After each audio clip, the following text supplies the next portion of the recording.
saber la importancia de cada una de estas etapas, ¿no? Y también la política económica que se aplica en el Perú, que tiene que ver con la inversión pública.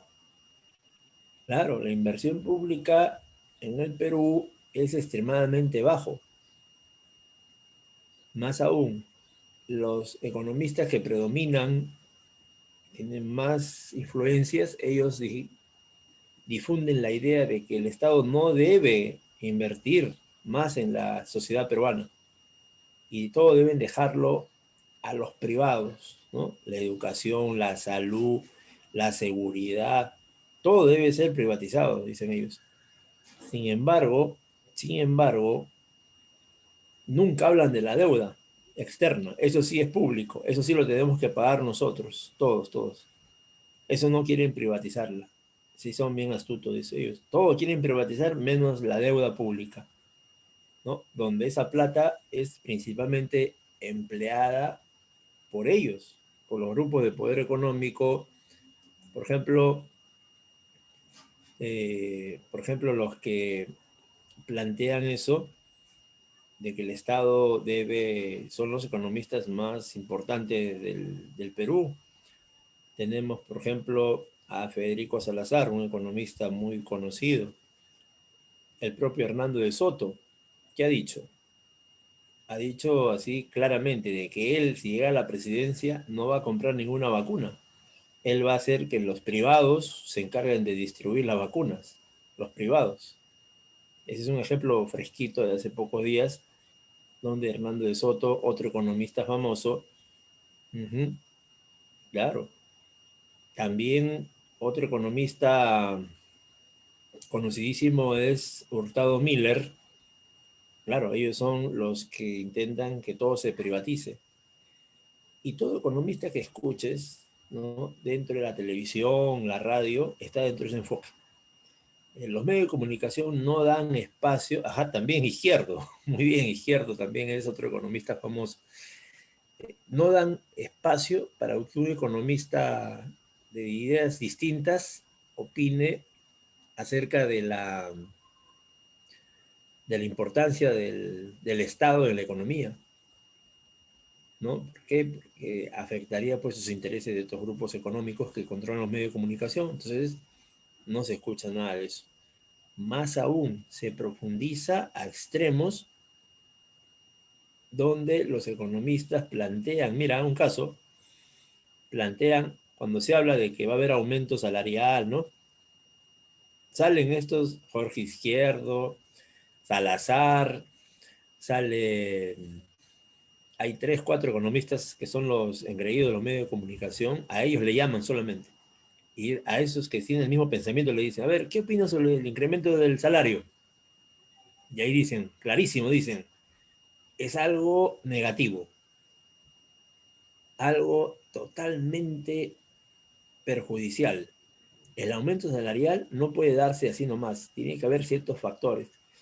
Y si se hace en estos días el aumento salarial, traería como consecuencia la quiebra de la empresa, traería como consecuencia el desempleo y por lo tanto la inflación.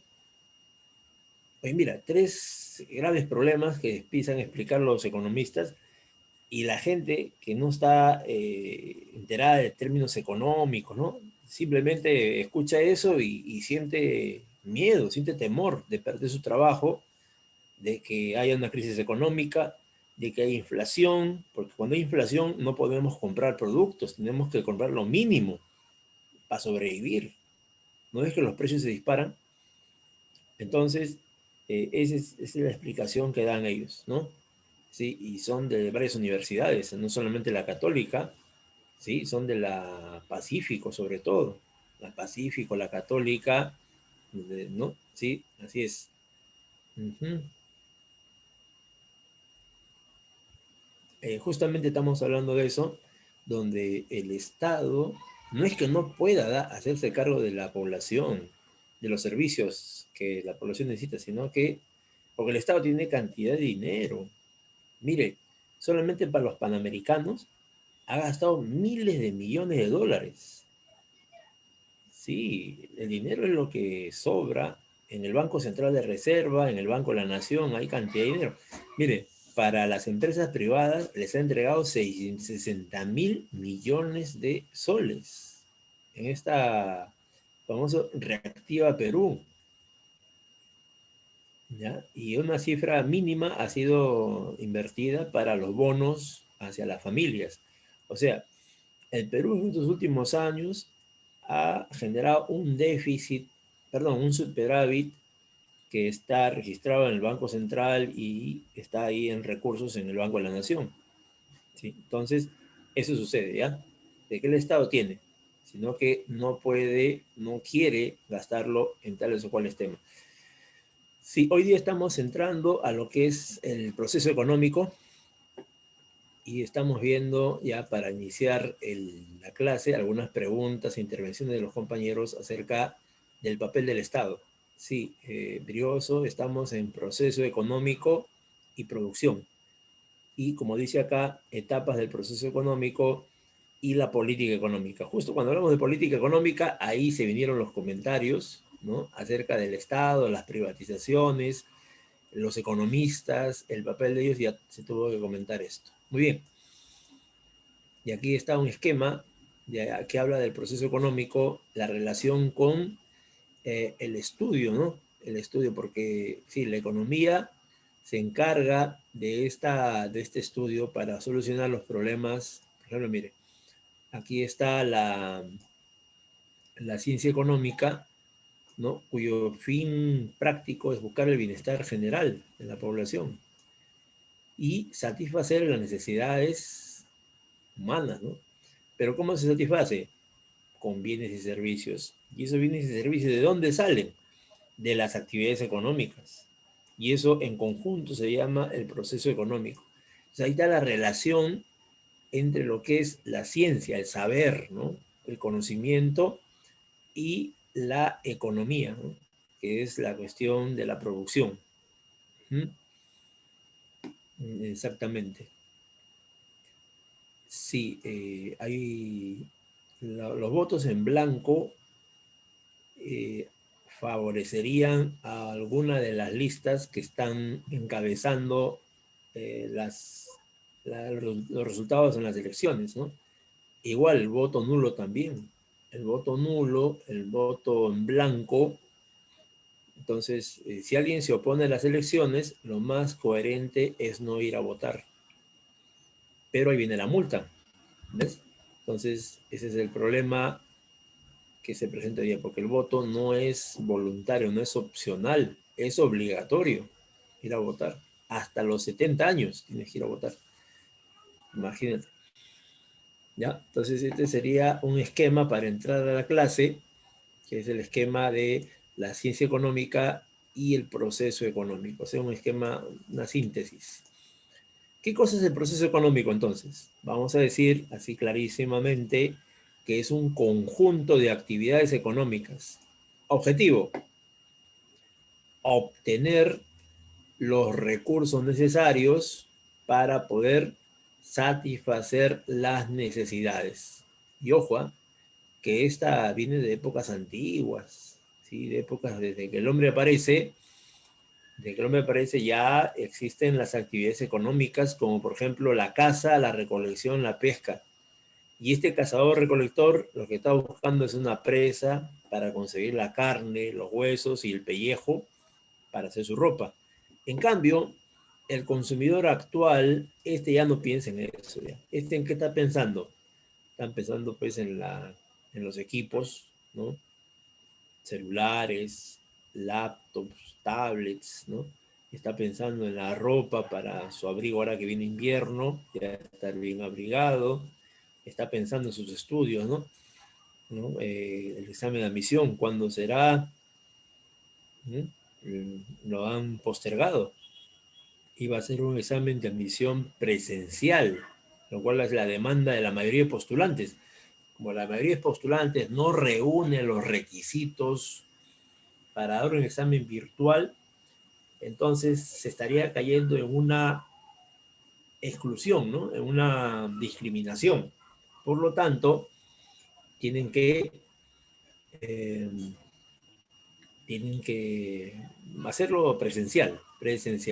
Ujú. Sí, muy bien el alcance, Brenda.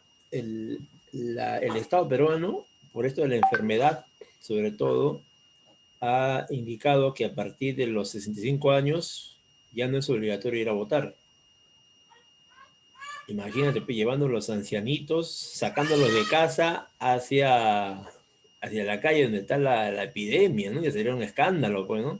Claro. Más bien, es un escándalo que en plena epidemia salgamos hacia lugares donde iba a haber mucha gente. Sí, por eso en otros países el voto es virtual. Claro, el voto se da pues en la computadora, ¿no? Con las medidas de seguridad. Entras a una computadora, abres el sistema electoral, te registras y votas por ahí. En cambio, en el Perú, este domingo va a haber la movilización de millones de peruanos yendo a los colegios, ¿no? Y de hecho, pues va a haber un contagio, va a haber consecuencias terribles de esta medida que ha tomado el Estado peruano. Uh-huh. Sí. Este proceso no es, mire, no es algo que se produce una vez, otra vez no se da, es algo continuo y está interrelacionado, sintetizando toda la actividad económica global de una sociedad. O sea, lo que vamos a ver hoy día es toda la actividad económica en conjunto, que para poder estudiarlo lo hemos dividido en etapas. Por ejemplo, producción, circulación, distribución, consumo e inversión. Están las 5 etapas, ¿ves? Sí, las 5 etapas de... Cierra, las 5 etapas de del proceso económico, ¿ya? De tal manera que vamos a ir explicando eso poco a poco. ¿Listo? Ya, muy bien. Miren, de esto se trata. Este es el esquema que voy a explicarles en primer lugar, ¿ya? Acá están los 5, ¿eh? Las 5 etapas. Voy a empezar con la más importante para nosotros, que es la etapa de la producción, ¿ya? Aquí que encontramos, mira, aquí encontramos los bienes y servicios, ¿ya? Y su generación. Un segundo, por favor.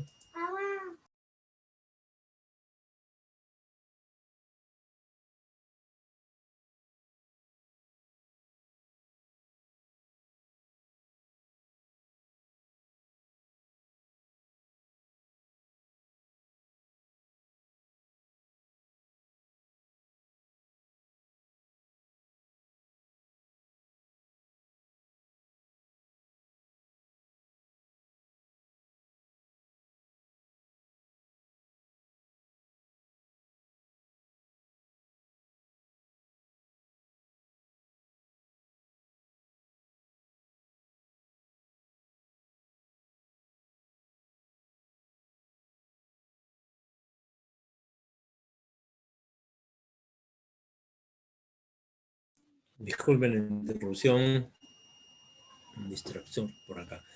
Entonces decíamos que de las 5 etapas, la más importante es la producción, porque ahí se genera la riqueza, ahí se genera los bienes y servicios que se van a comercializar y todo lo dirige la empresa. ¿Ya? La empresa es la que va a organizar la producción de manera científica, ¿no? Planificando, ejecutando, controlando, esa es la empresa.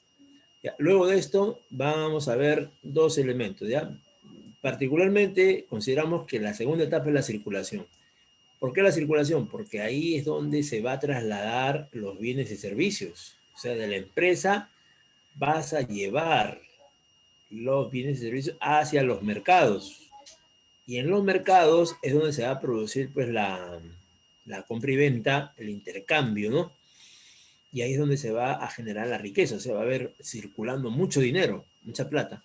Luego de eso, ya la empresa va a recibir esas ganancias, debo de haber trasladado sus mercancías hacia el mercado, y con esas ganancias, con ese dinero, va a poder entrar a la etapa de la distribución, ¿ya? Que es conocida como la retribución también. Acá está, miren. Y ahí es donde se va a producir el reparto de la riqueza. Por ejemplo, ahí se produce la aparición de los salarios, las rentas a los hacendados terratenientes, los intereses al capital, las ganancias a la empresa y los impuestos al Estado. ¿Ves? Entonces sería la tercera. Y la cuarta, se trata ya de utilizar esas riquezas en el uso de bienes y servicios, más conocido como el consumo.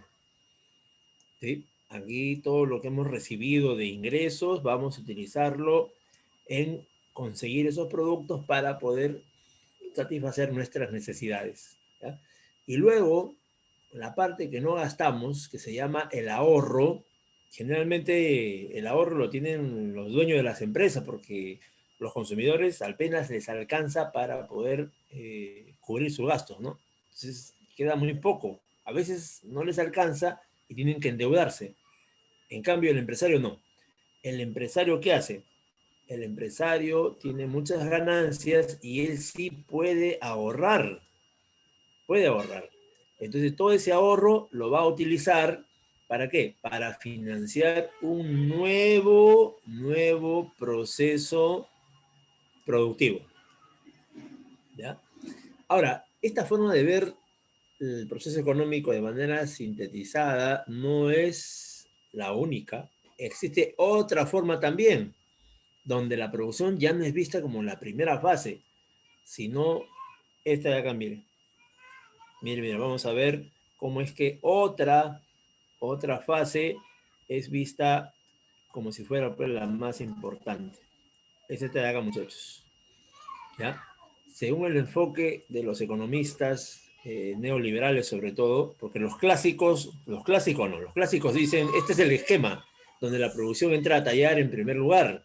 En cambio, los neoclásicos, ellos le quitan la importancia a la producción y se lo pasan a la inversión. Por eso, en algún examen de admisión, sobre todo en la Universidad de Ingeniería, ahí ha venido, ¿no? De las 5 fases del proceso económico, ¿cuál es la más importante en los últimos tiempos? Si es en los últimos tiempos, se deduce de que es el enfoque neoliberal que le ha dado mayor importancia a la inversión, a la inversión. Entonces, de la inversión ya empezaría la producción y las demás etapas. ¿Ya? Este es el único caso, es un caso particular, porque si tú revisas todos los libros, revisas todas las preguntas de admisión, todo, ¿qué es lo que marcan en todos los libros y preguntas? Que la primera etapa del proceso económico es la producción. Es esta de acá. ¿Sí? Tan es así en la uni, de que hasta llegó un tiempo donde le habían cambiado de nombre a la uni. Le habían puesto la Universidad de los Emprendedores. Tú sabes que emprendimiento significa que una persona va a hacer uso de determinados recursos para emprender, iniciar un proyecto económico más conocido como empresa. O sea, emprendedor es un empresario que está empezando. ¿Ya? Entonces, sí, en la uni se había llegado a ese entendimiento de que el futuro profesional de la uni no debería salir solamente a trabajar, sino a fundar una empresa. Para lo cual se dictaban una serie de cursos también como complemento a su formación especializada, ¿no? Por ejemplo, un curso de ellos se llama gestión empresarial. Gestión empresarial. Y eso hoy día se dicta casi en todas las carreras a nivel nacional. Porque el objetivo es que el profesional salga a la calle una vez con su título, con todo eso, pero no solamente a conseguir un trabajo, sino a formar una empresa. El detalle es que no dicen ni hacen nada con respecto al capital, porque si uno sabe cómo se administra una empresa, sabe todo eso, pero no lo puede abrir, ¿por qué razón? Porque no tiene capital. Los bancos te cobran demasiados intereses, te piden muchas garantías, entonces no accedes a los créditos. Si alguien quisiera que se abriera pues empresas en el Perú, abriría un banco industrial con los intereses más bajos y las facilidades de acceder a ese crédito y encima con pagos también accesibles, ¿no? A la nueva empresa, ¿ya? Entonces todas esas facilidades tendría que darse. Bien, entonces ahí está la producción la circulación, la distribución, el consumo y la inversión, que es lo que vamos a pasar a detallar en este momento. Miren, ¿ya? Y todas están interrelacionadas, ¿ya? Donde se dice que la fase determinante, creadora de riqueza, ratificamos el punto de vista, en la producción, ¿ya? En cambio, en la sociedad moderna, en la sociedad actual, ¿no?, conocida económicamente como capitalista, lo que destaca es la inversión. ¿Por qué? Porque los que están dirigiendo la sociedad son los inversionistas, son los empresarios. Claro, ellos son los que están capitaneando todo esto, por eso hoy día es normal que la mayoría de peruanos diga que está bien la privatización, que está bien que vengan capitales del extranjero, bienvenidos, ¿no?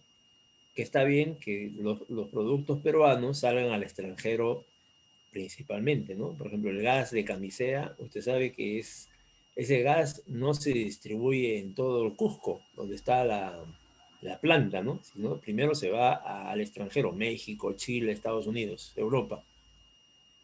Pero ahí en Cusco tú te vas a las comunidades alrededor de la planta de Camisea, cocinan a leña.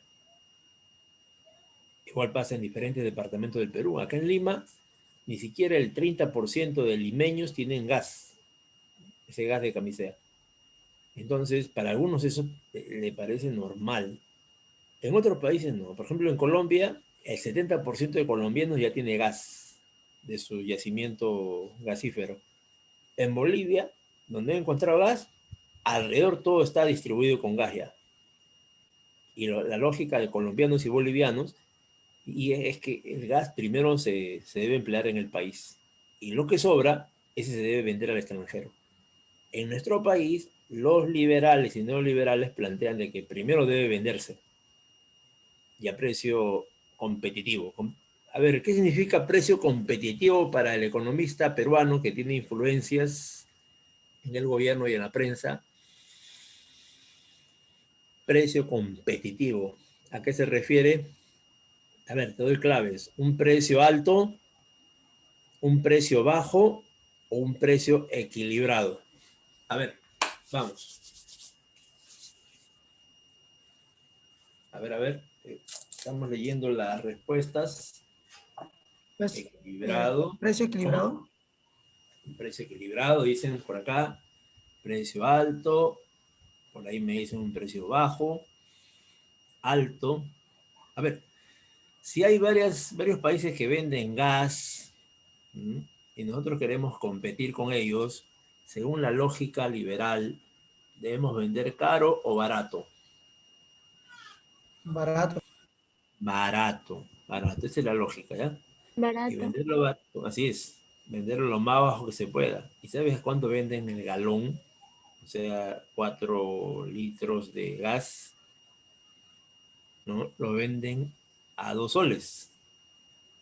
Sí, así de graves, ¿no? O sea, mejor dicho, para hablar más claro ya, más preciso. El balón de gas, ese que tenemos, que compramos de la tienda, ¿no? Que compramos ahí del abastecedor, ese balón que nos cuesta 30, 40, hasta 50 soles, al extranjero sale a 2 soles.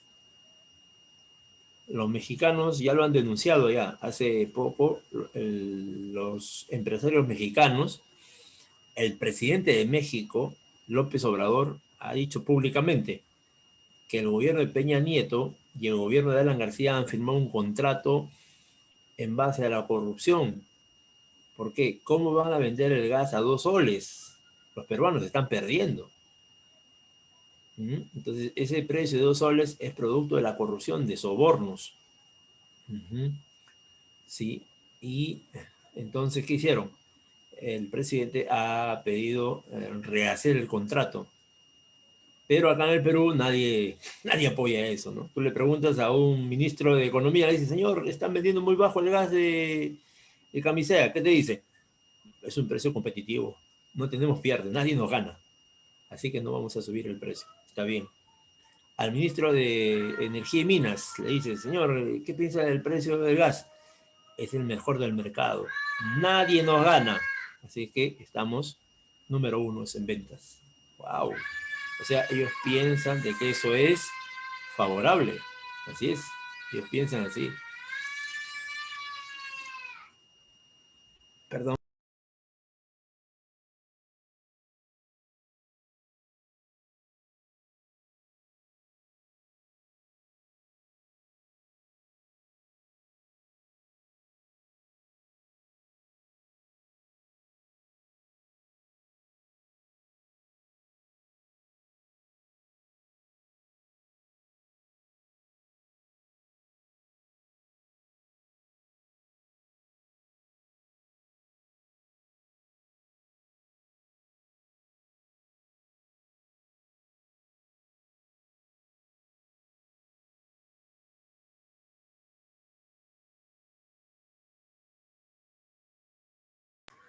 Gracias, disculpen otra vez la interrupción.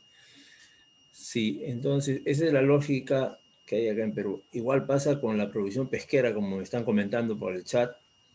Alan García ha hecho un contrato para que los peruanos se beneficien con los productos del mar, ¿no? En este caso, los peces, en este caso el pejerrey, me informan acá, ¿ya?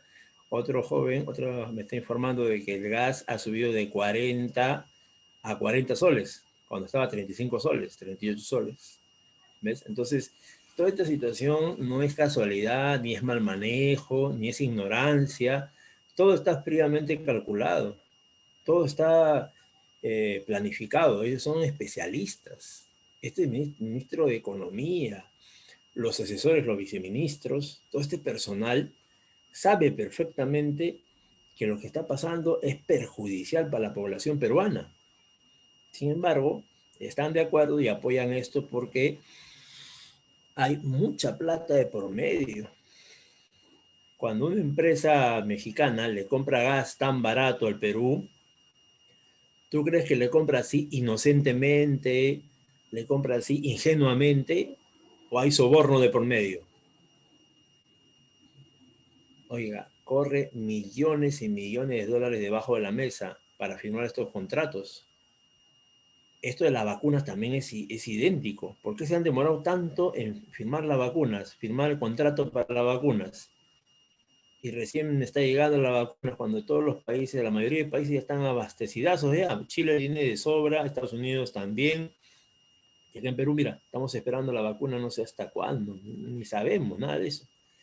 Es que hay mucho soborno, hay mucho dinero de por medio, ¿ya? Y es que esa es una característica en la actualidad. Y aquí está otro esquemita donde ustedes pueden ver pues la relación que hay entre la clase trabajadora. Acá está la clase trabajadora, que son los únicos dueños, ellos son dueños únicos de su fuerza de trabajo nada más. No tienen propiedades, no tienen fábricas, no tienen materias primas. Y se relacionan en la producción con el dueño de todo. Sí, el dueño de los medios de producción, ¿no? ¿Cuáles son esos medios de producción? Las fábricas, las máquinas, las herramientas, las materias primas, etcétera, etcétera. Entonces todos se reúnen para producir y también distribuir. ¿Ya? La distribución es la riqueza. Mientras los trabajadores reciben un salario de hambre, los empresarios reciben pues unos ingresos espectaculares, ¿no? Conocido como ganancias. Sí, ya eso lo vamos a ver cuando lleguemos a la parte de distribución. Ahí vamos a ver con mayor detalle cómo se da esta retribución. Vamos a empezar con la producción, ¿ya? Para ir avanzando.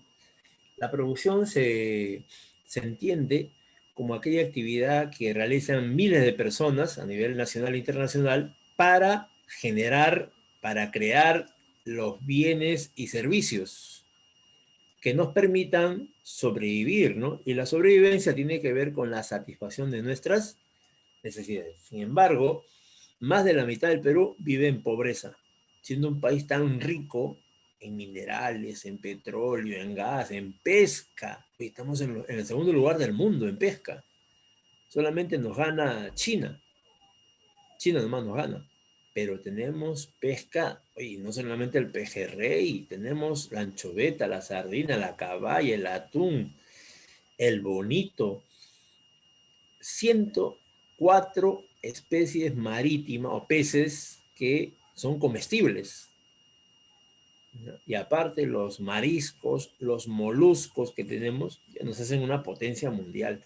Sin embargo, aquí en Lima tenemos un alto índice de desnutrición y anemia, donde los jóvenes, por ejemplo, que están en ese estado, se duermen, ¿sí? No soportan una clase, están bostezando, están aburridos, ¿no? Están decaídos.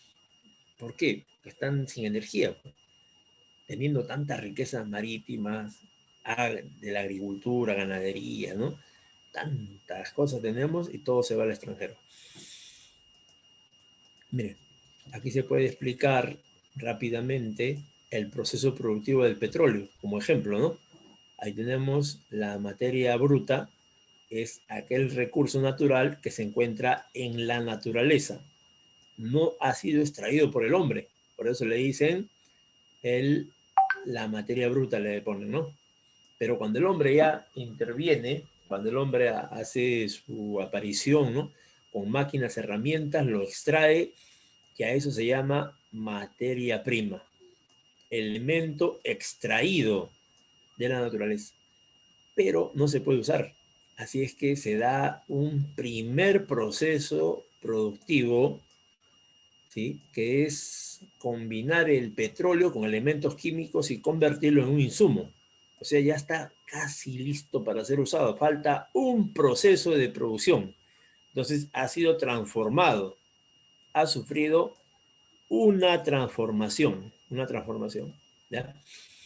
Pero no se puede usar. Así es que pasa su segunda transformación, o sea, pasa ese insumo, se va a otra refinería donde lo van a seguir purificando, lo van a seguir combinando y ahí tenemos el petróleo refinado, ¿sí? Que ya sería un bien final, listo para el consumo, ¿ya?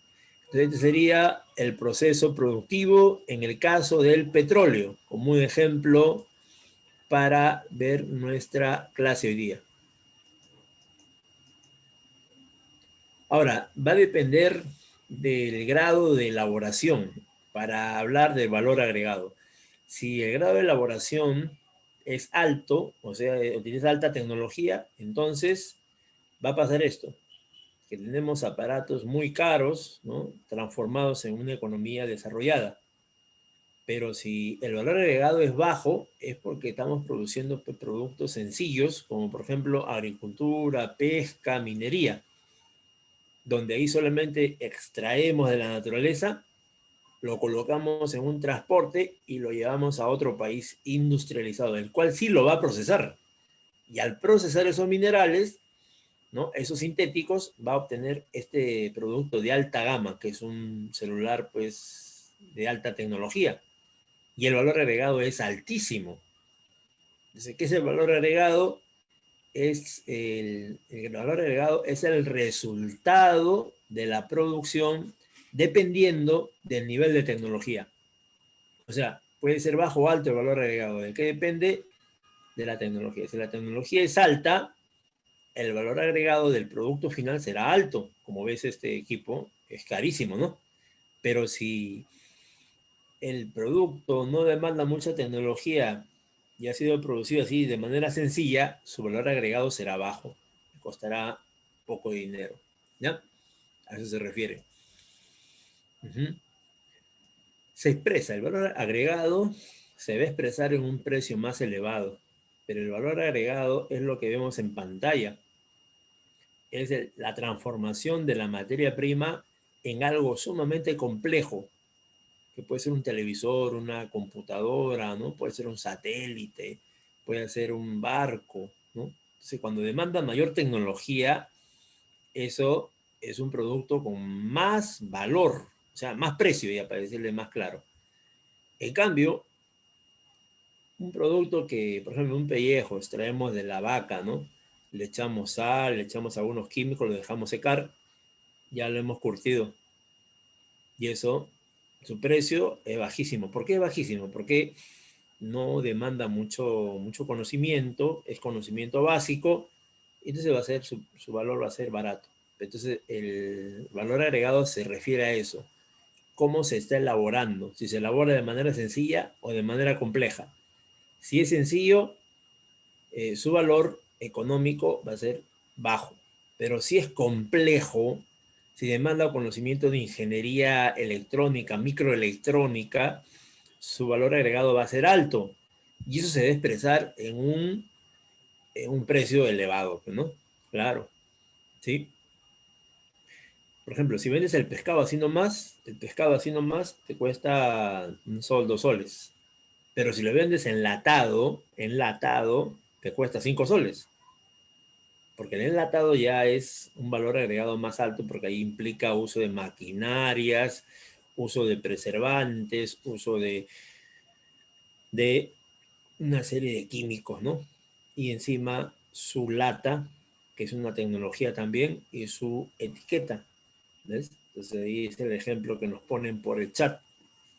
Sí, estoy tomando nota, voy a tomar nota de estos aportes que están haciendo nuestros compañeros aquí en la clase de economía. Aquí, a ver, ¿cuál será la materia prima en el caso de la imagen que está en pantalla? ¿El cacao? Granos de El cacao, muy bien. Esta es la materia prima. ¿Y qué ha pasado con a ver, la materia prima en la imagen que está al costadito, ¿no? En esta otra parte de la imagen, ¿qué ha pasado? Ha sufrido una Transformación. una transformación. Por lo tanto, ¿qué ha pasado con su valor agregado? ¿Ha bajado o ha subido? Ha subido. Claro, joven. Ahí está clarísimo el asunto, ¿ah? A ver, en el Perú vendemos así como chocolates o vendemos con materia prima. ¿Chocolates? Como materia Ambos. prima, creo.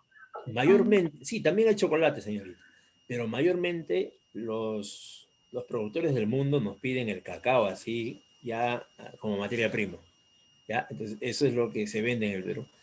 Ahora, este cacao, si lo transformamos, ya no nos cuesta pues 10 soles, ya. Ahora nos cuesta 100 soles, 200 soles. El producto final es más caro vender un chocolate ya así del mejor cacao del mundo, que es el peruano, ¿no? Ese ya es otro precio ya. Y ahí las ganancias son gigantescas. Entonces, ¿por qué no hacen eso los peruanos? Uno, ya te dije ya, no hay apoyo para el empresariado, para el emprendedor no hay apoyo económico, no hay asistencia técnica. Y encima, si quiere abrir una empresa, le ponen una serie de trabas, sobre todo la SUNAT. La SUNAT no cree en nada, y si no paga los impuestos en tu etapa emprendedora, te cierra el negocio, te decomisa tus máquinas, y si es que has podido comprar las máquinas, uy, aquí existe toda una burocracia para impedir que el emprendedor peruano logre desarrollarse. La mayoría de peruanos no sabe cómo emprender un negocio. Lo hacen haciendo más porque han visto o le han comentado, ¿no? Pero no hay, en el colegio, por ejemplo, no hay un curso que diga, pues, gestión empresarial, ¿no? Manejo de empresas, ¿no? Cómo formar una microempresa, etcétera, etcétera. Sí, ahora los candidatos están prometiendo muchas cosas, ¿no? Están prometiendo que van a desarrollar la industria. Bueno, esas promesas ya las hemos escuchado por más de 30 años. ¿Te imaginas 30 años cuántos candidatos han pasado? 6 candidatos, 6 presidentes que hemos visto y toditos han prometido lo mismo. Y no se trata de personas ni de promesas, sino que es el sistema económico en el cual nos encontramos. Sí, algunos quieren cumplirlo, ¿eh? Pero no pueden porque no hay las condiciones. Primero, que las grandes empresas del mundo se oponen a que en el Perú pueda haber una industria. Entonces, ¿qué hacen las grandes empresas? Hacen los negocios con algunos peruanos para que se dediquen sobre todo a extraer minerales, a extraer cacao en vez de chocolate, a extraer, por ejemplo, petróleo, gas, etc. Sí, sí, en realidad pues tenemos un peruano que está en el Estado, en el gobierno, que no le interesa desarrollar la industria nacional y se ha puesto al servicio de las grandes empresas extranjeras, sobre todo las que pagan buenos sobornos, ¿no? Como Odebrecht, por ejemplo, ¿no? Odebrecht, OAS, y desde la época pues, de la inicio de la República, ¿no? Eso está en el libro de Francisco Quirós, el libro La corrupción en el Perú. Sí, ahí está de los primeros contratos que hicieron el gobierno peruano, por ejemplo, el contrato Dreyfus, el contrato Grace, el contrato Gibbs. Todos esos contratos son igualitos que Odebrecht, igualitos son, hasta peores. Así es que eso viene desde antes, ¿no? Han sobornado a la clase dirigente peruana, a la burguesía, pero la han sobornado y la han convertido en una burguesía intermediaria, que solamente se preocupa en vender las materias primas que salen así, como pan caliente salen. Claro, ¿quién te va a regatear si le estás vendiendo a 2 soles el gas? Sería un escándalo, ¿no? Nada menos. Eso no es posible, ¿no? Entonces, te pagan por el gas esa cantidad y encima los sobornos, que son... Hoy día ya la fiscalía está denunciando, ¿no? Otro ejemplo, ya, aquí está. A ver, ¿cuál nos conviene vender más? ¿La figura que está arriba o la figura que está abajo? ¿Cuál de los dos? Arriba.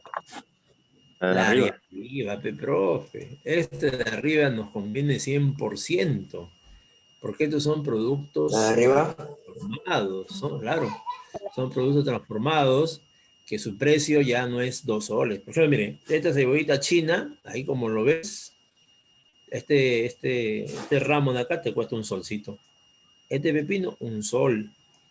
Estos dos de tomate, 50 céntimos.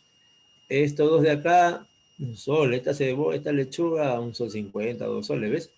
Pero a ver, pregunta, ¿cuándo está este frasquito de acá? A ver, ¿cuánto cuesta este frasco? 10 soles, 15 soles. Miren estos frascos de acá. Pinecito de... Y todavía ya con sus preservantes, ¿no? Falta poner la etiqueta nomás. Ya, estos son productos elaborados, los que están arriba. Y en nuestro caso, el Perú vende productos así, salidos de la, sí, salidos de la agricultura, ¿no? De la chacra, sí, de la chacra, de ahí salen los productos que están muy, muy, muy, muy baratos, ¿ya? Así es. Uh-huh. Ya. Sí, entonces esto es lo que nos conviene, pero no se puede hacer por diferentes factores que ya estamos explicando, ¿no? ¿Ya? Bien, sigamos. Otro ejemplo, mira. Este es el caso del litio, ¿sí? En Puno. Uh-huh. En Puno se han descubierto los yacimientos de litio quizás más grandes de Sudamérica, superando a Chile y Bolivia, que también tienen su yacimiento de litio. A ver, ¿para qué sirve el litio? ¿Cuál es la utilidad de este recurso natural?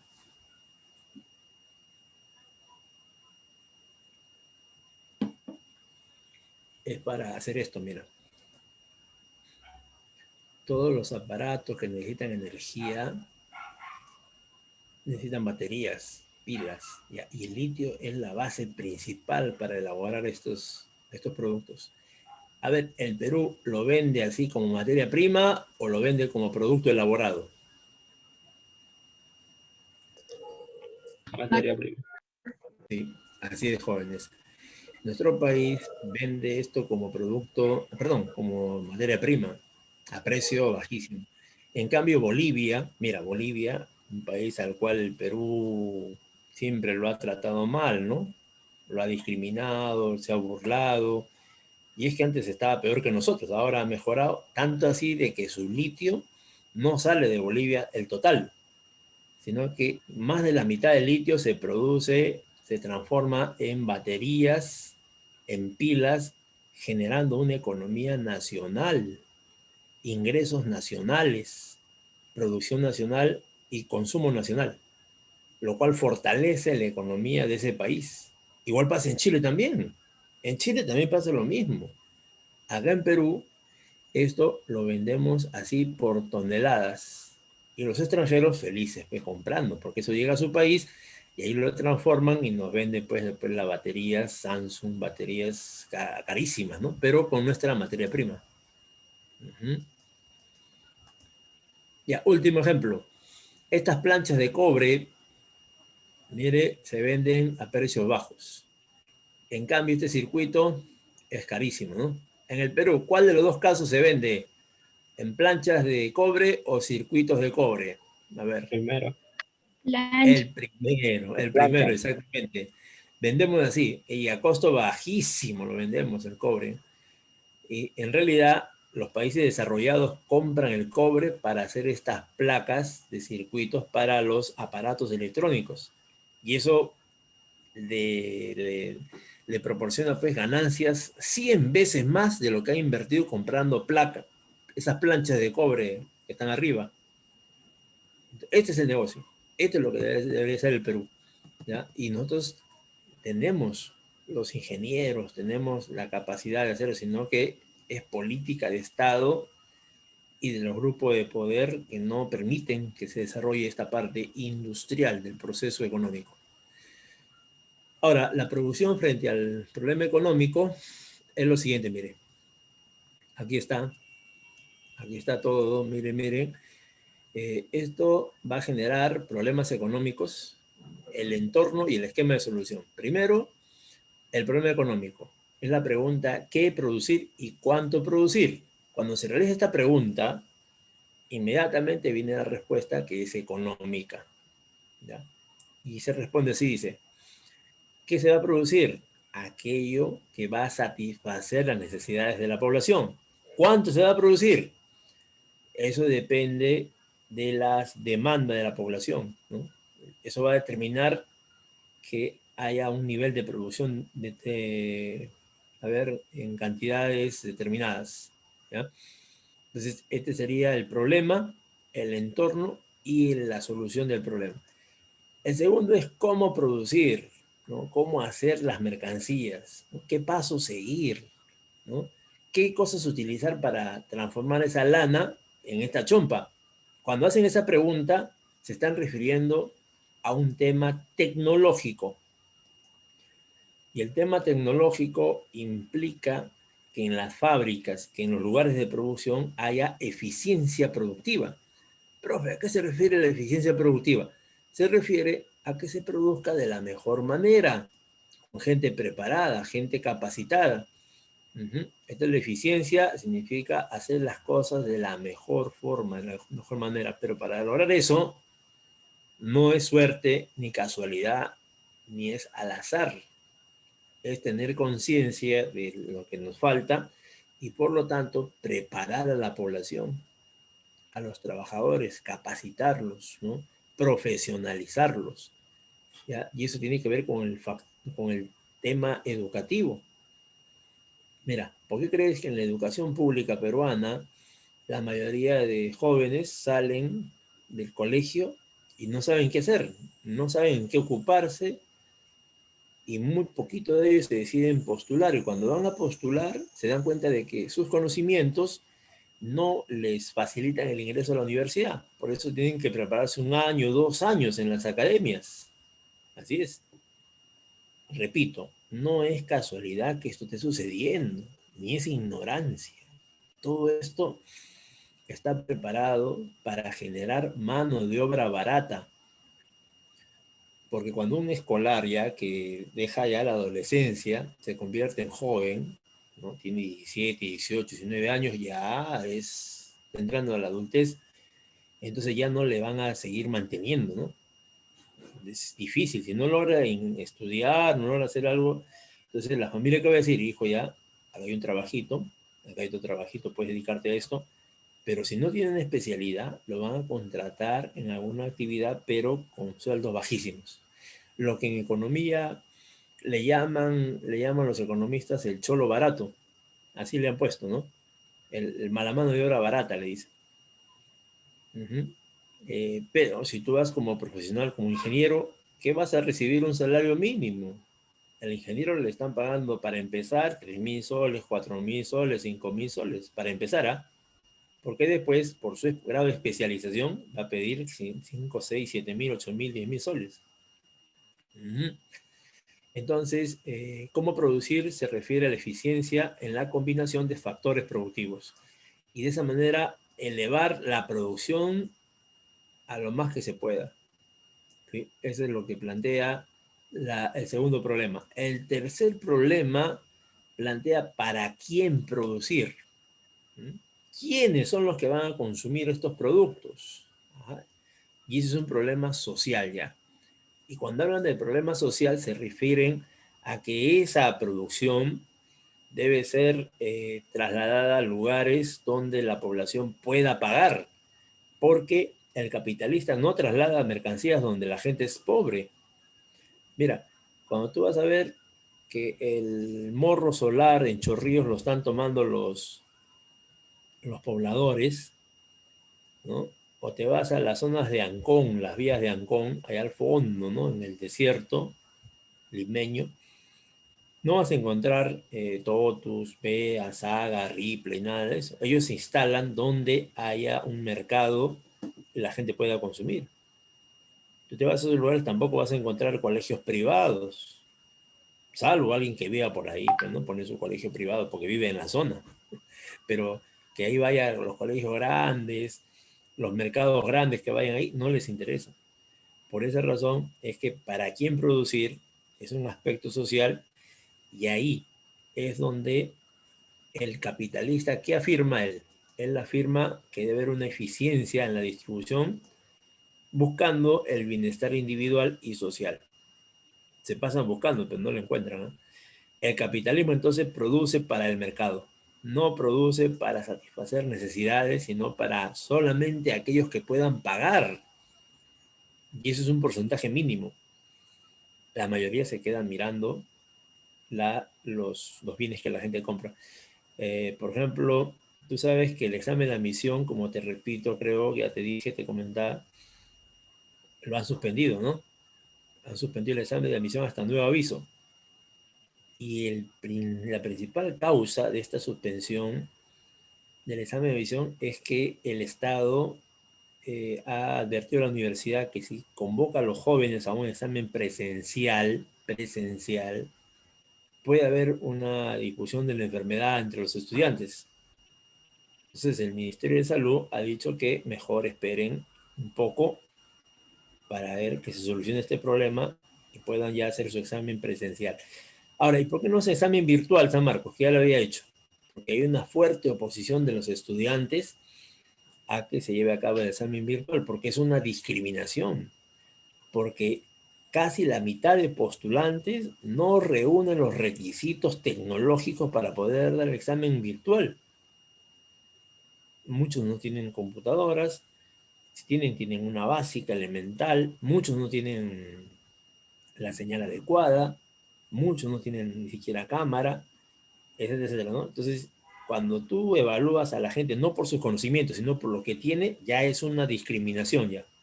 Entonces, en la asamblea universitaria muchos se han opuesto a ese examen virtual y por lo tanto van a tener que postergarlo, ¿no? Hasta que se dé las condiciones para hacer un examen presencial.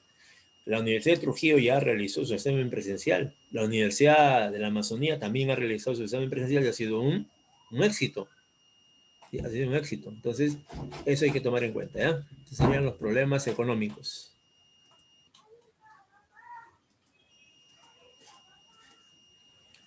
Ahora, las formas de producción históricas es la producción natural. Ahí está, esta se hace para la familia, se hace para, ahí no hay venta, no hay mercado. Es ya antigua, ¿no? Es de los clanes, de las tribus, ¿no? Antiquísimas, ¿no? Hoy día todavía sobreviven las comunidades campesinas, ya en las alturas del Perú, en Cusco, Ayacucho, cuando uno sube a los poblados más alejados, ahí no hay dinero, ahí siguen haciendo el trueque todavía.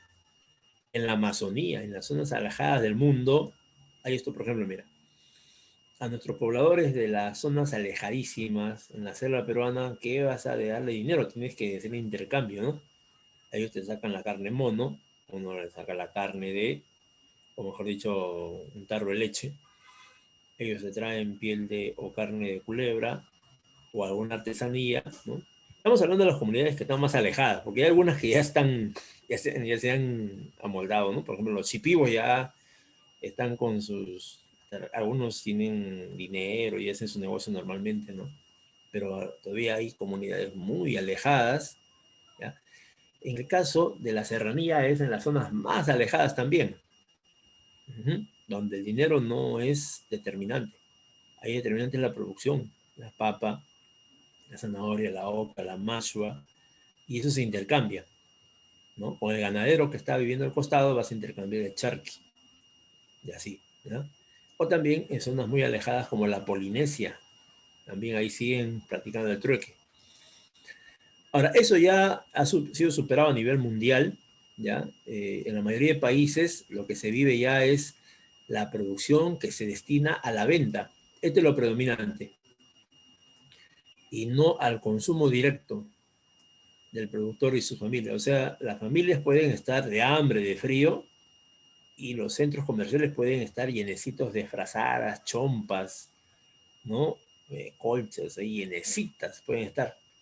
Entonces solamente esos productos van a ser consumidos por un sector de la población que tiene recursos para pagar esas mercancías. Lo demás las pasarán pues de lo peor en época de invierno. Entonces dice, se produce para vender, no se produce para satisfacer necesidades. Así es. Y segundo, estos productos no se llaman, no tienen cualquier nombre, ¿eh? Se conocen como mercancías. Y la mercancía se produce para vender, para comercializar. Entonces, ahí tenemos que subrayar la característica más importante que son destinadas al intercambio, de frente al mercado, al mercado. En otros países, ¿no? En otros lugares, las empresas públicas, ¿no? Van produciendo la ropa, por ejemplo, y esa ropa no va a ningún mercado. De frente, la empresa textil empieza a distribuir con funcionarios del Estado la ropa para el distrito tal. ¿Cuántos escolares hay? Hay 5.000. Ya bájame 5.000 pantalones, 5.000 camisas. ¿Y ya tienen las tallas? Sí, ya tengo las tallas ya. Acá están las tallas, ya. Todo está distribuido, ya. Vamos a entregar entonces. Pero no como regalo, sino como una retribución al trabajo que han realizado las personas, ¿no? Y en empresas públicas. Algo que en el Perú no se visualiza, no se conoce porque no se ha explicado, no se ha desarrollado, no se ha hecho de conocimiento público, ¿no? ¿Quieres ejemplos? Ahí está Corea del Norte, está Cuba, está la propia China. China también es otro ejemplo. ¿Ya? Entonces, la producción mercantil simple es entre campesinos y se intercambian o se venden herramientas. La producción mercantil capitalista es industrial, ¿ya? Las industrias producen en alta cantidades para mercados muy grandes a nivel nacional y mundial. Mundial, ¿ya?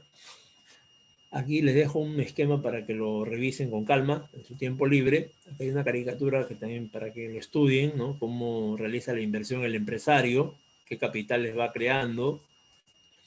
Y ahora la circulación. En esta etapa del proceso económico, aquí se van a trasladar, aquí todo lo producido se traslada a los mercados, ¿sí? Para su venta, para su compra. Exacto, así como estaba señalando, el morro solar aquí en Chorrillos está siendo invadido. Miles o cientos de pobladores han tomado el cerro alrededor, ya se han colocado ahí por una necesidad de vivienda. Claro, como al Estado no le interesa dirigir nada, ni propiciar nada, entonces la población tiene que arreglárselas como pueda. Y son las invasiones. Y así apareció el Agustino, así apareció Vía María, Comas, Vía El Salvador. El Estado peruano siempre estaba a espaldas de la necesidad de la población. En cambio, tú te vas a otro país, Alemania, Inglaterra, ahí el Estado construye las casas Y no las regala, sino las vende, pero a precios módicos, a precios adecuados. Entonces, toda la gente allá tiene sus casas, ¿no? Todo el mundo. Los que no tienen casa son los inmigrantes. Los que llegan del extranjero, ellos son los que no van a tener domicilios, ¿no? Claro, la producción, hay otra pregunta, la producción genera riqueza. Entonces, esa riqueza va a hacer que se pueda incrementar su capital mediante la inversión. Es la inversión la que va a duplicar, triplicar, cuadruplicar todo lo que la empresa tiene. Con la inversión se puede conseguir 2 locales más, 10 máquinas más, contratar 100 trabajadores, comprar 200 kilos de materias primas. Es la inversión, la parte que va a darle más fortaleza, más empuje a la producción. ¿Ya? Si son preguntas del chat que estoy leyendo. Por ejemplo, aquí en este esquemita podemos ver el tema de la circulación de manera muy clara. Las empresas son las que van a trasladar los bienes y servicios hacia los mercados. Y en los mercados las familias van a demandar esos bienes y servicios, ¿no? Entonces ahí se va a producir el consumo, pero también las familias van a ofertar su fuerza de trabajo, sus factores productivos, ¿no? Y eso va a ser demandado por las empresas. Las empresas van a comprar nuestra fuerza de trabajo, van a comprar las materias primas, van a comprar las máquinas, herramientas. Y así se va a cerrar el flujo real. Eso se llama el flujo real de la circulación. Ahora aquí faltaría el flujo nominal. El flujo nominal está en sentido contrario. El flujo nominal está en sentido contrario, mire, de esta manera. Como la empresa ha colocado ya productos en el mercado y estos han sido vendidos hacia las familias han pagado, entonces ahora del mercado corresponden los ingresos a la empresa. Y como la empresa ha utilizado los factores productivos, ahora tiene que pagar egresos, ¿no? Pagar a los factores productivos. Y como la familia ha participado, ahora tiene que recibir sus ingresos, fin de mes, quincena, ahí están sus salarios. Pero como la familia ha comprado sus productos, ahora tiene que pagarlos, ¿sí? Eso es un ingreso, ¿no? Pero para la empresa significa ingreso, ingreso. Y ahí con estas flechitas se estaría completando el flujo nominal, que es la corriente monetaria. Y las flechas de fondo, esas flechas que están en sentido contrario, serían el flujo real, que sería el movimiento, la corriente física de bienes y servicios, factores productivos, etcétera, etcétera. Aquí están los elementos de la circulación. Por ejemplo, los comerciantes, el mercado, el dinero, el transporte, los pesos y medidas, el crédito bancario. Este es un tema dentro de los muchos temas que vamos a hacer en nuestro ciclo Selección 1. Perdón, Academia. Vamos a ir a trabajar estos temas de manera particular, ¿no? Esta es una clase aparte. Acá solamente lo estamos tocando así como una etapa del proceso económico. ¿Ya? Ahora, ¿cuál es la importancia de la circulación? La circulación relaciona, mira, sí, primero es una condición fundamental para el consumo. O sea, la circulación hace que a ver, ¿cómo se llama esta plantita que está en pantalla? ¿Alguien lo saca? Oca. Oca. La oca que está ahí, vienen los compradores, se llevan la oca y esa oca se va al mercado mayorista. Y el mercado mayorista se lo llevan al mercado minorista. Y el mercado minorista nosotros, las familias, compramos nuestra oca. Por eso la circulación es la condición fundamental para el consumo. Y de esa manera satisfacer las necesidades. O sea, la circulación facilita la repartición de los bienes en todo el país, ¿no? Sí. también a nivel internacional, nuestras exportaciones e importaciones a nivel mundial. También es otra clase conocida como sector externo. ¿Ves?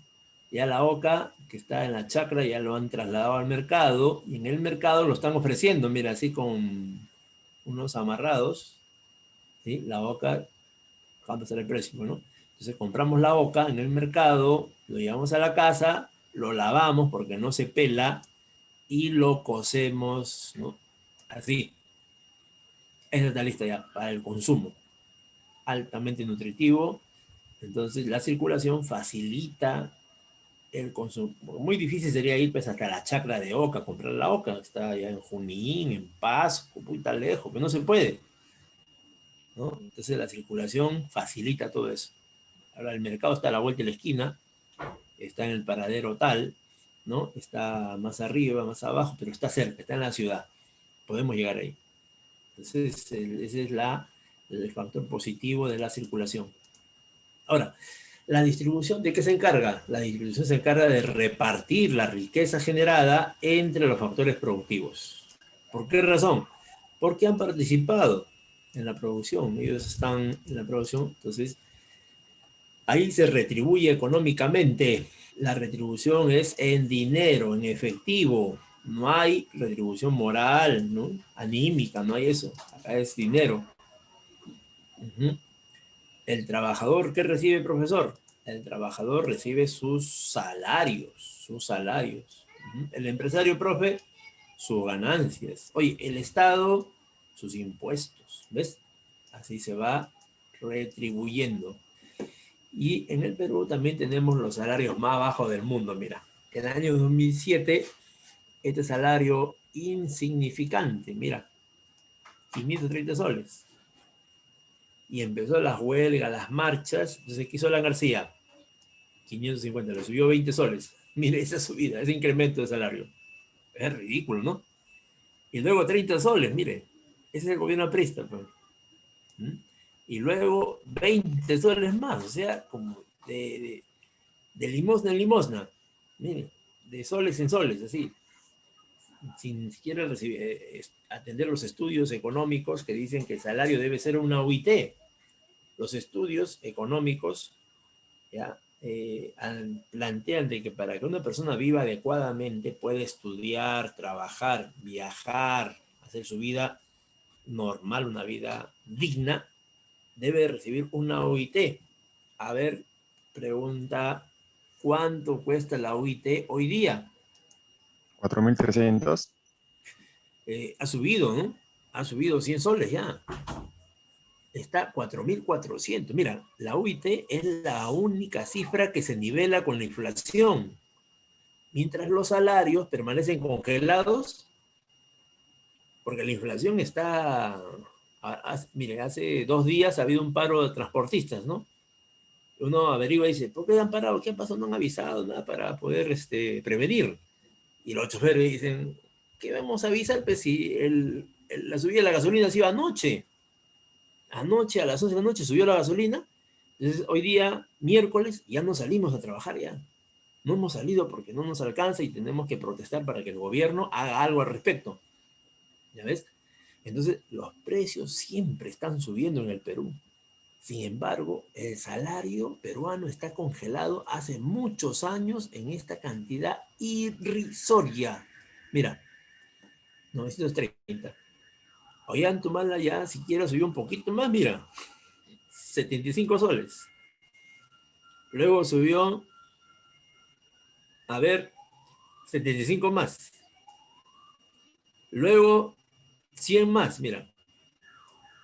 Y este subió ni siquiera 100 más, sino 80 soles más. Así pesetean al pueblo, así le regatean su salario. El salario, según estudios, repito, estudios adecuados, científicos, económicos, el salario para un ser humano debería ser en el Perú 4.400 soles para vivir, poder hacer nuestros estudios, poder comprar libros, tener una red de internet de banda ancha, ¿no? Tener ropa adecuada, ¿no? Dejar los sintéticos, tener un poco de algodón, aunque sea, ¿no? Y el alimento y las medicinas. Profesor, Ahorita, dime, te profesor, escucho. pero al subir el salario al punto que usted dice, la moneda no perdería valor, ya que todos tenemos una fuerte cantidad. Esa es la doctrina monetarista, ¿ya? La doctrina monetarista explica así las consecuencias de la subida del salario. Pero otra doctrina económica plantea, es el keynesianismo. Ni siquiera estoy hablando de socialismo, porque el socialismo ya es más bravo. El keynesianismo, ¿qué dice? Dice que si tú aumentas el salario, lo que estás aumentando es el consumo de la población. Y si la población aumenta el consumo, favorece al intercambio, o sea, favorece la salida de la producción nacional. O sea, ya no tienes necesidad ni siquiera de vender al extranjero, sino que lo vendes en tu mercado, como hace Japón, como hace China, Estados Unidos, ¿no? Ellos han tenido que duplicar su producción porque ya hay demanda mundial, ¿no? Pero ellos, ¿acaso allá en Europa ganan estas cifras que tenemos acá en Perú? Ahí en Europa estamos hablando de 5.000 euros, 10.000 euros, como una cifra promedio de su salario mínimo. Y allá los precios no se disparan. Aquí existe el argumento monetarista de que te suben los salarios, el consumo va a aumentar, y al aumentar el consumo, ni siquiera ven la producción, ni siquiera ven que la producción se va a favorecer, ¿no? Las fábricas van a tener más ingresos porque de frente se van a los precios. Cuando nosotros sabemos, aquí miren, entre nosotros sabemos que los precios, cuando no hay control de precios, el empresario empieza a subir los precios, cuya estrategia es, primero, hacer escasez, y luego, como ya baja no vende mucho al mercado, los precios empiezan a subir. En una economía de especulación que tenemos en el Perú, donde el empresario hace y deshace. Mire, por ejemplo, en el mercado mundial, los precios del combustible están bajando, el petróleo está bajando. A ver, ¿qué pasa en el Perú? ¿Por qué no baja el precio de la gasolina, el precio del petróleo? Porque hay una especulación, porque los empresarios están en la libertad de hacer lo que quieran. Y el Estado no les pone las reglas de juego, ¿no? Porque el Estado se ha convertido pues en un apañador, en una entidad que favorece a estas empresas con el argumento de que deben tener sus ganancias para que haya trabajo, para que haya desarrollo económico, y de frente atacan al salario, como lo estamos viendo en los diferentes economistas a nivel nacional, ¿no? Entonces solamente te he explicado brevemente el enfoque keynesiano, y así se salvó la economía de la crisis del 29, cuando los salarios fueron salarios adecuados a los trabajadores, los cuales consumieron más la producción nacional, las empresas empezaron a recuperar y crecieron como lo que es hoy día Estados Unidos. O sea, allá sí funciona. Acá, aumentar el salario es traer la crisis, traer la quiebra, traer la inflación. Como repito, ese es un argumento monetarista que favorece los intereses de los grandes empresarios, que le permite amasar más ganancias con salarios de hambre. Oye, estos salarios que ves en pantalla son los salarios más bajos de Sudamérica. Y aquí la población es asustada con ese argumento de que va a haber crisis, va a haber inflación, va a haber quiebras de la fábrica. Entonces, los obreros, como no saben de economía, ¿qué dicen? ¡Qué miedo, profe! ¡Wow! Mejor que no me suban el salario, quiero estar con este salario de hambre. ¿Quién en su sano juicio va a aceptar esto? Y así, hay una polémica muy fuerte que hasta ahora la están ganando estos presidentes monetaristas que hemos tenido, ministros de economía monetaristas, periodistas monetaristas, wow, y diferentes, o sea, los que plantean diferentes, los keynesianos no le dan pantalla, no le dan micros para que hable en la radio nacional, ¿no? Sus publicaciones son escondidas. Bien, oye, aquí hay bastantes participaciones en el chat, voy a leer algunas. Sí, acá me dicen que el Estado no se interesa por la población, en otras palabras, ¿no? Lo estoy interpretando. Hay gente que votaba por Alan, si es que muchos se veían favorecidos por un gobierno de corrupción. El Estado no puede hacer nada de que la gasolina suba. No, pero si el Estado es el regulador, el Estado establece las leyes. Y una de las leyes es, por ejemplo, los impuestos de la gasolina, que son altísimos los impuestos. La gasolina. Y PPK lo ha subido hace poco, 10%. Entonces, como que el Estado no puede, el Estado sí hace que la gasolina suba, pero no hace nada que la gasolina baje. No tiene sentido, ¿no? El Estado puede hacerlo, sino que no quiere hacerlo. Me dice que una señorita que cuida animales en Estados Unidos gana más que un peruano. Así. Acá me dicen, ajá, mire esto lo que dice un joven, ¿eh? El fin supremo del Estado es el bienestar de la población.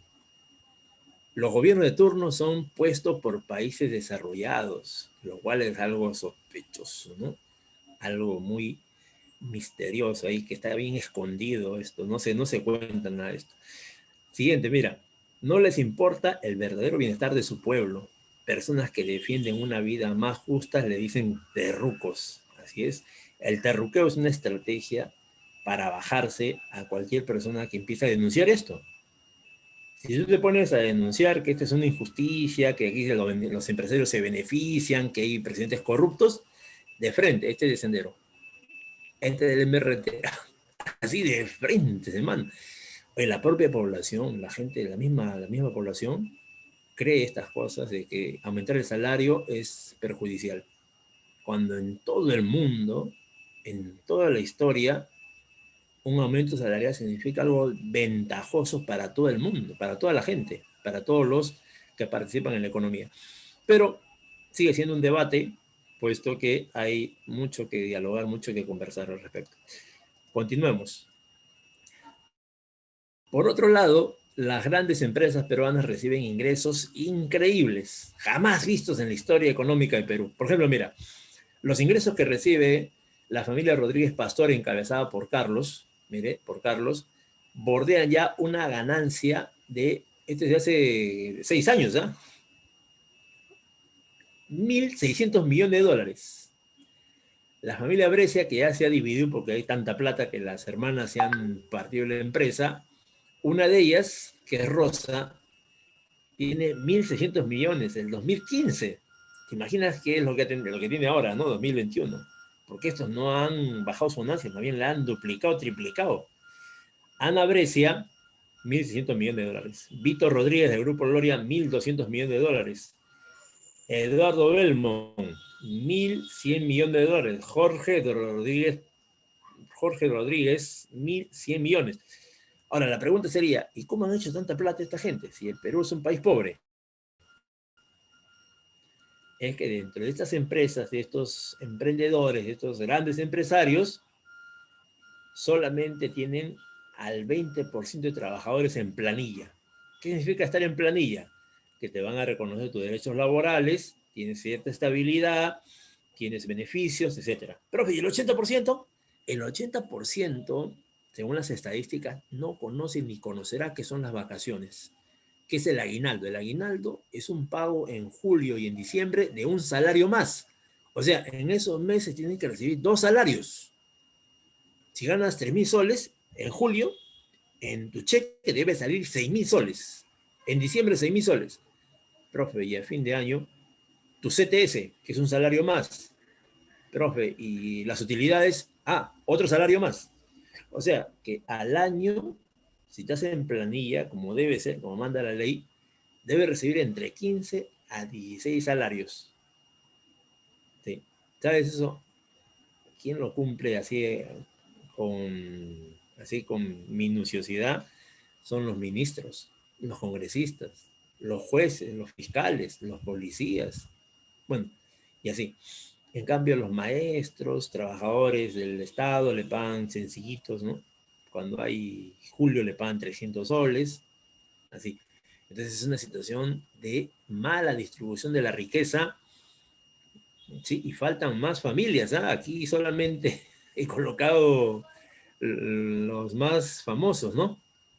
Ajá. Sí, pues como dice acá una compañera, un compañero, San Marcos siempre ha sido visto como un nido de terrucos. ¿Por qué?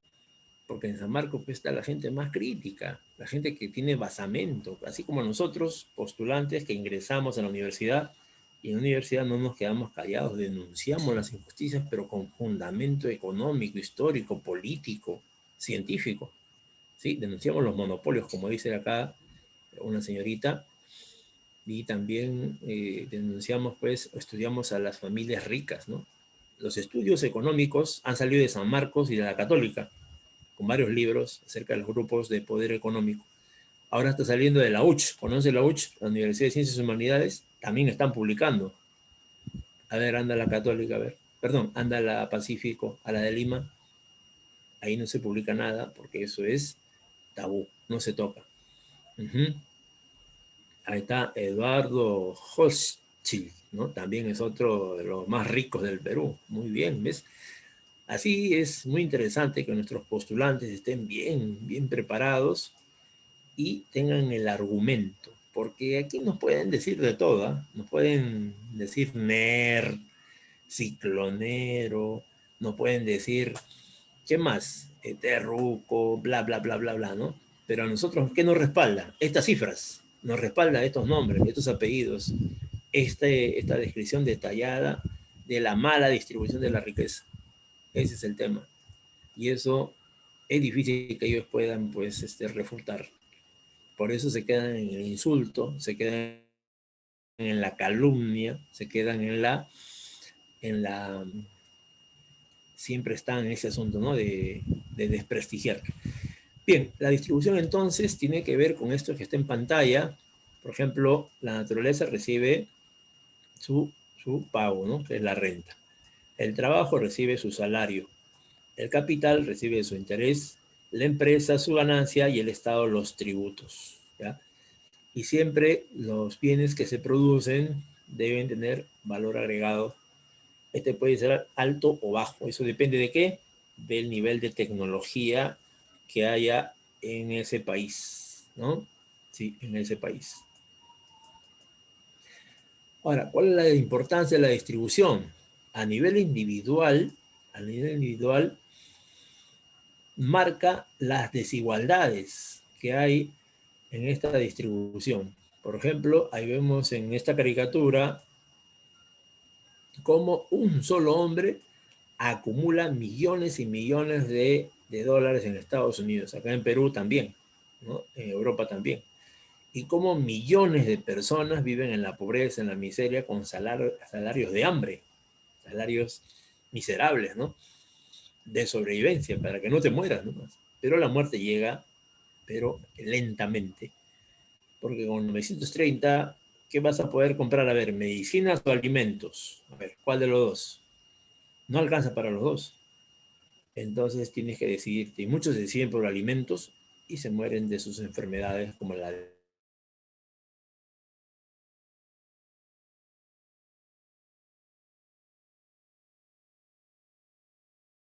Ajá. Entonces el problema económico es cómo atenuar esta desigualdad, ¿no?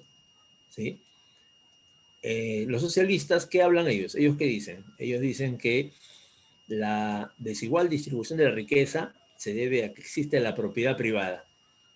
O sea, la causante de esta, del empresario. Uy, hay bastantes en la clase obrera, han aparecido, uy, no te imaginas.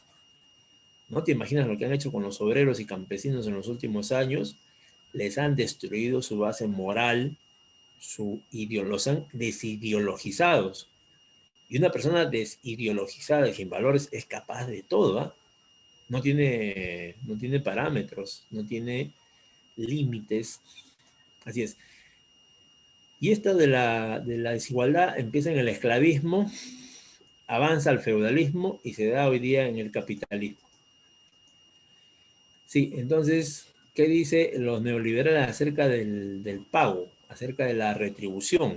Dicen que es el pago a los factores productivos Este pago se da por su nivel de productividad marginal, ¿ya? O sea, según produzcan se le va a pagar. Si el factor productivo tiene un aporte o rendimiento alto, entonces se va a incrementar el salario. Y ahí vemos los ejemplos. Acá miren, este es el ejemplo más famoso que se puede encontrar. Un trabajador produciendo lechugas llega hasta las 1000 unidades. Entonces, la producción media será lo mismo porque todavía hay un solo trabajador. La producción marginal también será la misma, ¿ya? Porque es uno solo. Ahora, cuando hay un aumento de una unidad, significa 2, o sea, mira, las máquinas herramientas siguen siendo las mismas. La chacra es la misma. Los insumos son los mismos. Lo único que están cambiando para estudiar el tema de esta parte de la clase es el trabajador. O sea, han aumentado un trabajador. Cuando aumenta un trabajador, mira lo que sucede. La producción de lechugas es 2500. Cuando haces una división entre los dos trabajadores, obtienen que la producción media es 1250. Y la producción marginal, ¿ya?, es de 1500. ¿Qué sería 1500? Sería la diferencia con la producción que hacía un solo trabajador, generaba 1000. Ahora, este incremento de un trabajador a dos trabajadores, a dos trabajadores, traería como diferencia esta producción marginal, que sería 1500. O sea, solamente se obtiene restando los 2500, le restamos 1000 y obtenemos 1500 de productividad marginal. Profe, y si son ya 3 trabajadores, uy, ahí tendríamos la producción de lechuga de 6000. Y si lo dividimos entre 3, vamos a obtener que la producción media es de 2000 lechugas por trabajador. Y vamos a restar a los 6000, ¿no?, los 2500 lechugas que estaban en el caso de 2 trabajadores, vamos a obtener la producción media, la marginal esta de acá. Pero si seguimos aumentando, va a suceder un fenómeno muy interesante, ¿ya?, que la producción de lechugas, miren, va a ser de 7500. Aquí la producción media es la división nada más, pero se experimenta una disminución. Mira, si restas acá, ya empieza a ver la disminución aquí y empieza a disminuir. ¿Ya? ¿Por qué? Porque no has aumentado los otros factores productivos como naturaleza, capital, y solamente estás aumentando el factor productivo trabajo. A este fenómeno económico se le ha bautizado como la producción marginal decreciente. También le llaman rendimientos decrecientes, ¿ya? Y esto es un estudio muy importante para el empresario, porque el empresario siempre está tratando de aumentar la producción y se va a encontrar con este resultado, que es perjudicial para él, ¿ya? Entonces, esta sería una de las explicaciones en la economía actual. Finalmente ya, ahí están las modalidades de la distribución del ingreso, que son uno en un sistema capitalista y otro en un sistema socialista. Aquí están sus características, que ya sabemos que es privada una. Cada uno recibe sus ingresos siendo propietario de una de ellas. Es totalmente desigual e injusta, promoviendo la pobreza en millones de peruanos y la riqueza en una minoría, mientras que en el otro es colectivo y común, el Estado administra y te pagan según su trabajo y según la necesidad. Y siempre es equitativa y justa. Y vamos, o sea, no va a haber pues ni ricos ni pobres, va a haber un estándar de vida intermedio. O sea, en estas sociedades no vas a encontrar miserables pidiendo en la calle pues limosnas, ni vas a encontrar Bill Gates, Carlos Slim, ¿no?, o Dionisio Romero. No encuentras en estas sociedades. Lo que encuentras es generalmente personas cultas, educadas, que tratan temas de todo tipo, rechazan la televisión basura, rechazan la chismografía, la gran mayoría, no todos, obviamente, ¿no? La gran mayoría está en ese asunto. Por ejemplo, la sociedad cubana, con todas sus desventajas, sobre todo por el bloqueo de Estados Unidos, tiene ese nivel de cultura de la mayoría de sus habitantes. Médicos, abogados, grandes deportistas, ¿no? Y un nivel académico muy alto en ese país. Bien, para finalizar, el consumo se refiere a que las familias y las empresas empiezan a hacer uso de aquello que necesitan para poder, unos, sobrevivir y otros seguir funcionando. Por ejemplo, las familias necesitamos alimentos, ¿no? Necesitamos ropa, medicinas. Y las empresas necesitan maquinarias, necesitan, ¿sí?, una serie de aparatos. Uy, ahora sí está llenecito el chat. Acá están sugerencias. Hablan de la pobreza. Y los pobres dicen que son engañados, algunos. Ajá, muy bien, ¿ves? Acá dicen que si hay más trabajadores, por lo tanto hay más producción. Es imposible que no existan los pobres. Algunos ya se han acostumbrado a que los pobres existan, pero si uno va a otros países, la cosa es distinta. No hay pobres en otros países.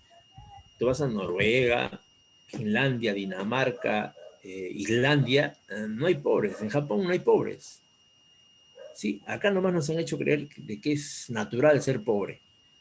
Y es una teoría, pues, de los de arriba, ¿no? Para que los de abajo se contenten con su pobreza y piensen que es natural ser pobre, lo cual es totalmente falso, ¿no?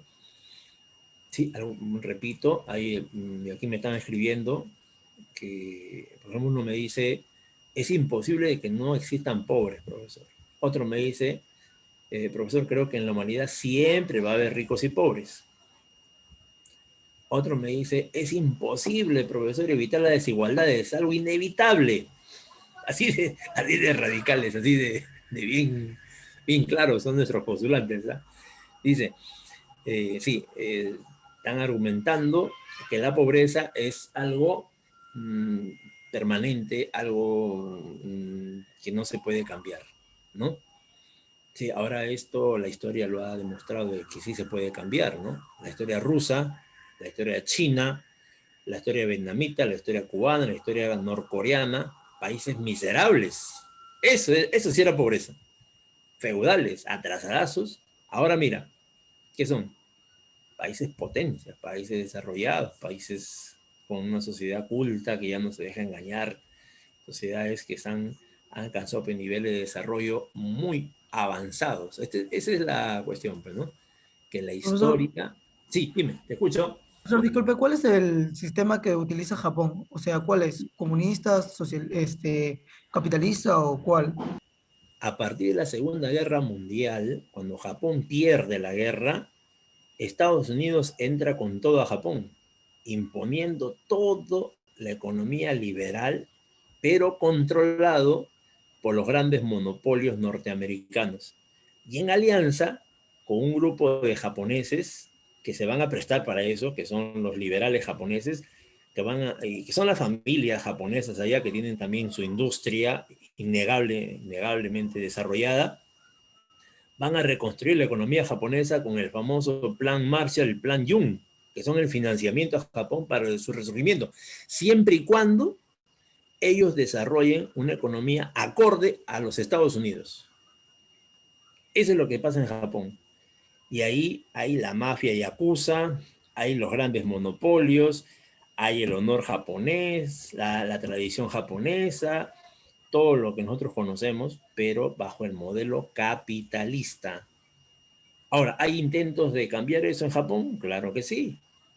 Están grupos nacionalistas, grupos anarquistas, grupos socialistas de Japón. El más famoso, le invito a que lea, es el famoso, ¿cómo se llama esto?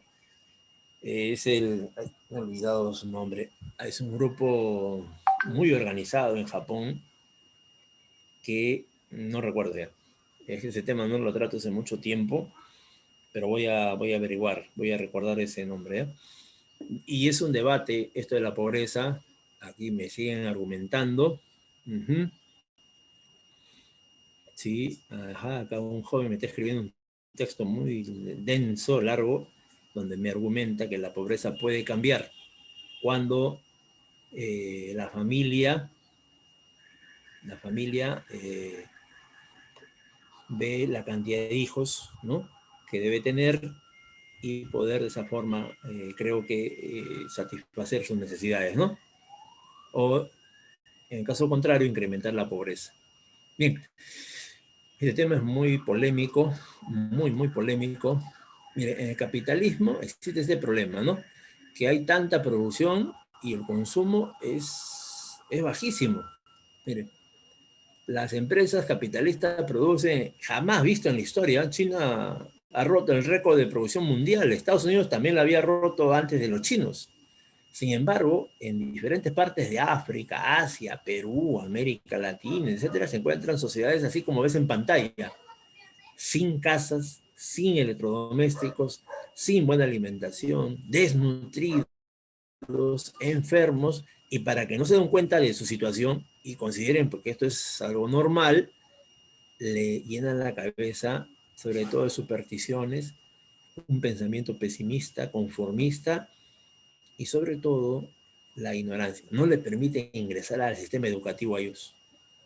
Y si ingresan al sistema educativo tradicional, donde alguno de ellos va a salir adelante como Alejandro Toledo y se va a convertir en un personaje emprendedor, mirándose de más compatriotas en la pobreza, en la miseria, como pasa en su zona de Toledo hasta ahorita, que es una zona muy pobre, ¿eh? Entonces, en el país capitalista, el consumo cae, las crisis económicas de superproducción y muchas masas de mercancías quedan sin vender, se deterioran y estropean por completo. Uh-huh. Y los trabajadores no pueden comprar porque su salario no les alcanza. Un trabajador no puede comprar un televisor de último modelo, menos un celular, ¿no? Menos pues una computadora. ¿Tú crees que en esta casa de la familia que está en la foto van a tener computadora? Van a tener un televisor quizás, ¿no? Más baratito, Mireille. Pero es difícil tener otro, ¿no? Importancia del consumo.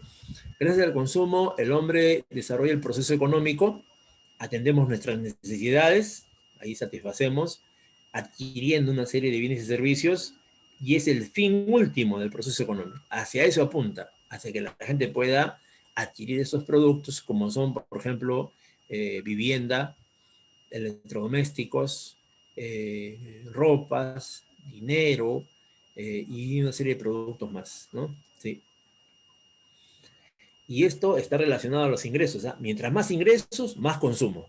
Mientras menos ingresos, menos consumo. Entonces hay una relación directa entre lo que ganamos y lo que consumimos. Mira, aquí, bajos ingresos, la gente vive así, en esta situación de pobreza y miseria a nivel nacional. Uh-huh. Ahora, también hay que considerar aquí un tema fundamental, ¿no? Los ingresos se destinan hacia dos fines. Uno el consumo y otro el ahorro. Cuando hay ahorro, significa que ganas bastante dinero. Cuando no hay ahorro, significa que ganas para vivir, ganas para sobrevivir nada más. La mayoría de peruanos le pasa esto último.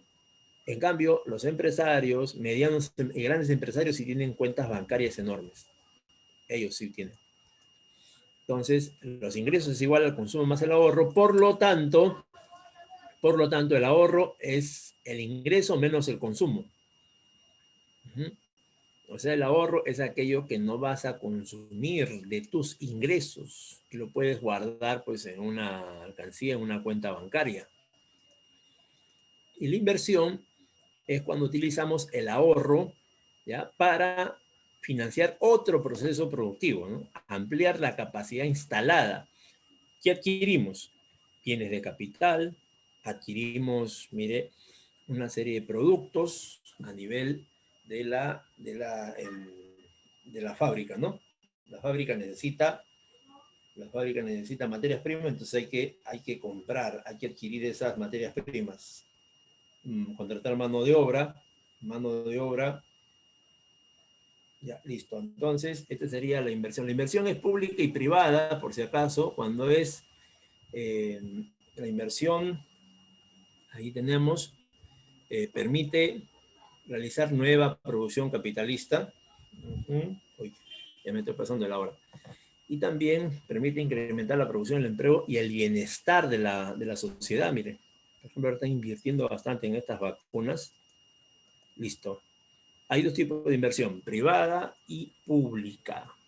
Ahora sí, vamos a marcar nuestras claves. A ver, número 1. Todos, por favor,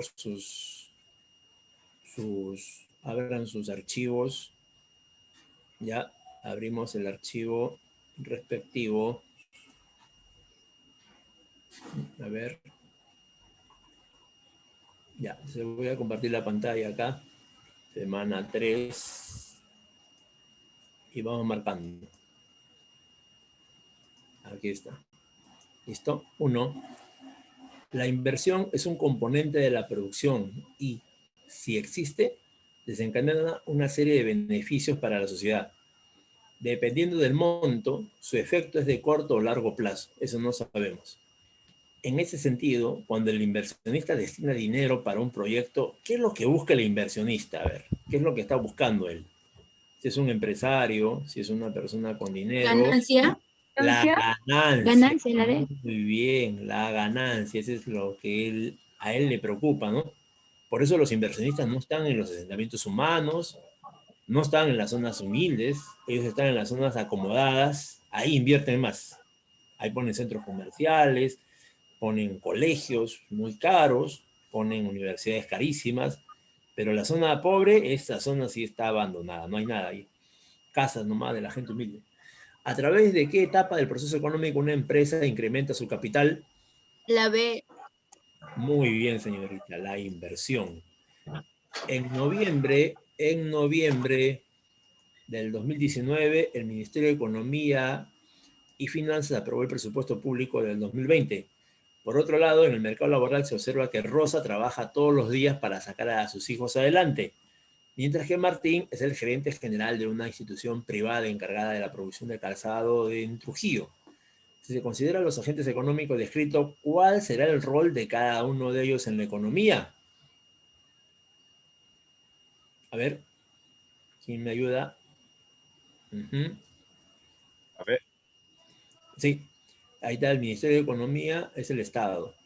El otro estamos hablando de Rosa, ¿no? La B. La La familia. B. Y La B. Martín pone su empresa. Ahí está, letra B.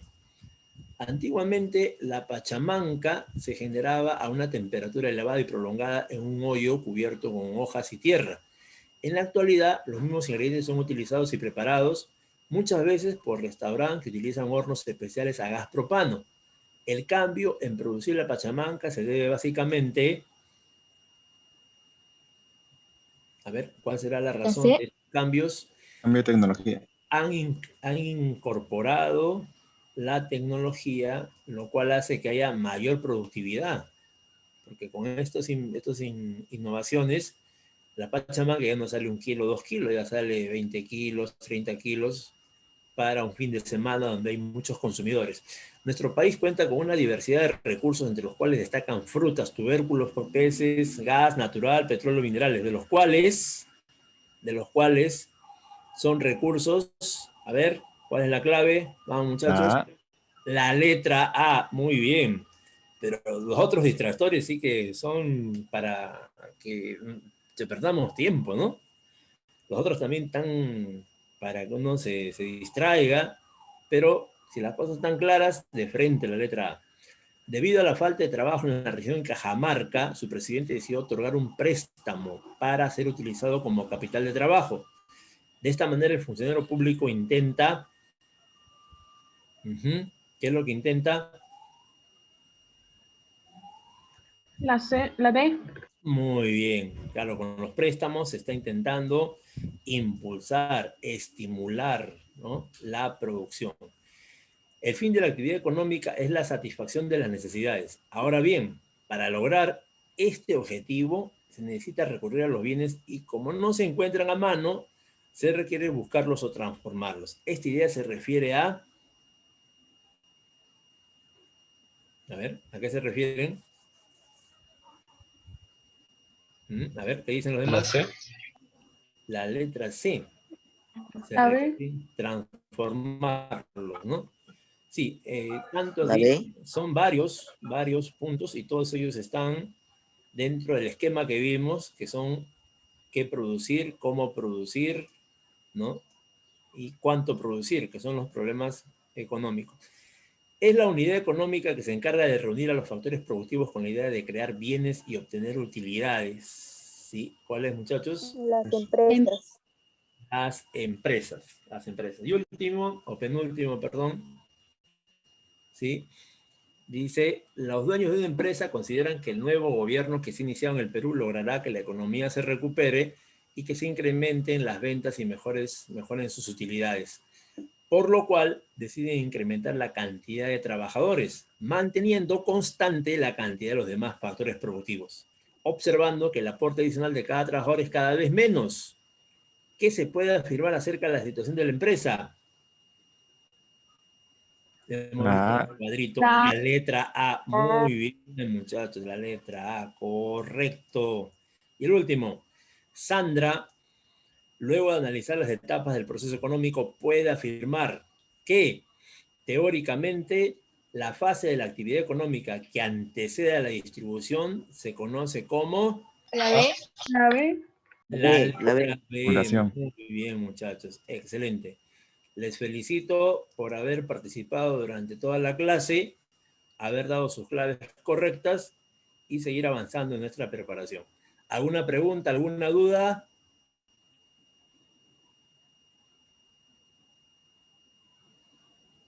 ¿Ninguna? Gracias. Todo claro.